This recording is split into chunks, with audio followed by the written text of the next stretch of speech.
সাতক্ষীরায় গোখাদ্যের দাম বৃদ্ধি পেলেও বাড়েনি দুধের দাম। ফলে লোকসান সহ্য করতে না পেরে খামারে শ্রমিক কমানোর পাশাপাশি গরু বিক্রি করে দিতে বাধ্য হচ্ছেন খামারিরা।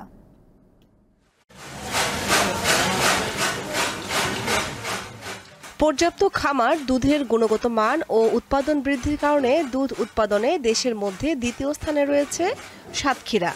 জেলার মধ্যে সবচেয়ে বেশি খামার থাকায় ২০০১ সালে সাতক্ষীরার তালা উপজেলার জিয়ালাকে দুগ্ধ গ্রাম হিসেবে ঘোষণা করে সরকার। গাভী পালন লাভজনক হওয়ায় তালা ছাড়াও সদর উপজেলার ধুলিহর, তালতলা, কলারোয়া ও কালীগঞ্জে গরুর খামারের সংখ্যা বাড়তে থাকে। তবে সাম্প্রতিক সময়ে সব ধরনের গোখাদ্যের দাম কেজি প্রতি বেড়েছে ৪ থেকে ৫ টাকা।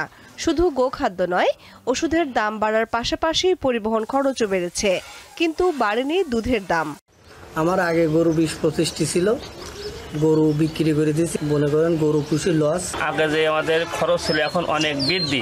টাকাটি বিচুলি কিনতেছিলাম ৪.৫ থেকে ৫ টাকা আটি, এখন সেই বিচুলির দাম বৃদ্ধি পেয়ে ৭ টাকা আটি দাম হয়ে গেছে। দুধের দাম আগে ছিল ১৭০০ টাকা, এখন ২০০০ টাকা। এই দুধের দাম কম, দাম না বাড়ালে মনে করেন এ লোকেরা আমাদের বেতন কিভাবে দেবে, আমরা সংসার কিভাবে চালাবো। দানাদার খাদ্যের উপর নির্ভরশীলতা কমিয়ে খামারিদের ঘাস লাগানোর পরামর্শ দিয়েছেন প্রাণী সম্পদ কর্মকর্তা। দুধের দামটা আমাদের ৬০ টাকা প্লাস হওয়া উচিত। যদি ৬০ টাকা প্লাস হয় তাহলে আমাদের খামারিরা টিকে থাকতে পারে।